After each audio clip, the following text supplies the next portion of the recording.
السلام عليكم ورحمة الله وبركاته. حياكم الله أخواني وأخوتي في مجتمع الثورة السورية الإسلامية العظمى.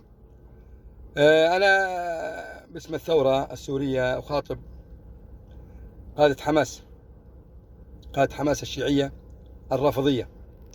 أنا أقول: يا قادة حماس، يا إسماعيل هنية الزنديق، يا محمود الزهار، يا يحيى، يا أبو عبيدة، يا خالد مشعل، يا يحيى موسى مرزوق، ويا أبو الحية، يا أسامة حمدان، لعنة الله عليكم جميعا.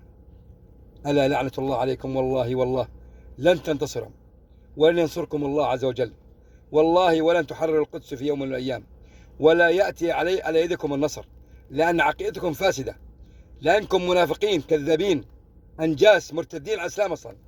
أنتم توالون وتحيون يا خنازير إيران، وتقول الجمهورية الإسلامية، وتقولوا على خامنئي والخميني، ترحمون على هذا الزنادق الكفار وعلى السيستاني، وأنتم تحيون بشار أسد وحسن زميرة وقائد حزب الله، وتحيون النصيرية والنظام النصيري، وتحيون قادة العراق النصيرية الرافضيين.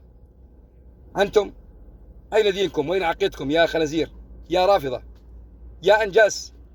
والله لن ينصركم الله، لأنكم عقيدة فاسدة، ولعنة الله عليكم جميعا.